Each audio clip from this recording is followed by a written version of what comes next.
Hello everyone, আশা করি সকলেই ভালো আছো, সুস্থ আছো। নতুন একটি ব্লগে তোমাদের সবাইকে স্বাগতম। আমার চ্যানেলের প্রথম ভিডিও। দেখো, আজকে মা রান্না করেছিল লাউ দিয়ে। লাউয়ের রেসিপি কে কে খেতে ভালোবাসো অবশ্যই কমেন্ট করে জানিও। মা সকাল সকাল কিনে এনেছিল বড় একটা লাউ, এটাই কেটে ধুয়ে পরিষ্কার করে নিয়েছে। ভিডিওটি ভালো লাগলে অবশ্যই লাইক কমেন্ট শেয়ার করে চ্যানেলটিকে সাবস্ক্রাইব করে পাশে থেকো। এইবার দেখো, লাউগুলো কাটার পাশাপাশি নিচ্ছে মাছগুলো ভালো করে ভেজে নিতে হবে।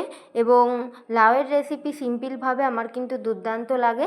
দেখো, মাছগুলো প্রায় ভাজা ভাজা হয়ে গেছে। এরপরে মাছগুলো তুলে নিল এবং ওই তেলের মধ্যেই দিয়ে দিল লাউগুলো। কেটে রাখা লাউগুলো দিয়ে পরিমাণ মতো লবণ। আমার ভিডিও তোমাদের কেমন লাগবে অবশ্যই কমেন্ট করে জানিও, কারণ এটা হলো আমার চ্যানেলের প্রথম লং ভিডিও এবং এই ভিডিওতে অবশ্যই তোমরা সাপোর্ট করো, পাশে থেকো। তারপরে দেখো, পরিমাণ মতো হলুদ দিয়ে ভালো করে ভেজে নিয়ে এর মধ্যে দিয়ে দিল জল দিয়ে ভালো করে ফুটিয়ে নিতে হবে। আমাদের বাড়িতে সিম্পল রান্নাগুলোই বেশিরভাগ দিন হয়ে থাকে এবং জিরে বাটা দিয়ে কি রাঁধুনি ফোড়ন দিয়েই রান্নাটা বেশিরভাগ করা হয়ে থাকে এবং সমস্ত রান্না মাই করে।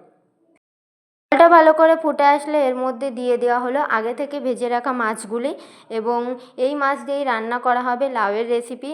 আরও প্রতিদিন কি কি বাড়িতে রান্না করা হচ্ছে সব কিছুই একে একে তোমাদের সঙ্গে শেয়ার করব। অবশ্যই চ্যানেলটির পাশে থেকো, সাথে থেকো। যেহেতু প্রথম ভিডিও, অবশ্যই তোমরা সাপোর্ট করো।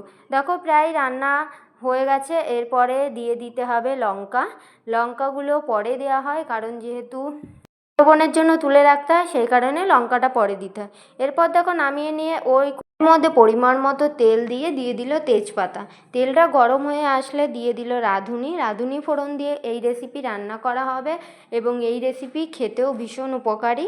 তোমরা অবশ্যই বাড়িতে এইভাবে এই রেসিপি তৈরি করে খেতে পারো, খুবই ভালো। তারপরে দেখো, আগে থেকে রান্না করে রাখা সেই লাউয়ের রেসিপিটা দিয়ে দিল এর মধ্যে এবং ফোড়ন দিয়ে এলে এর স্বাদটা আরও অসাধারণ হবে এবং খেতেও টেস্টি হবে। যদিও এই লাউয়ের মধ্যে আলু ব্যবহার করা হয়েছিল, মা এইভাবেই প্রতিটা দিন রান্না করে এবং মায়ের হাতের রান্না মানে ভীষণ সুস্বাদু একটা খাবার।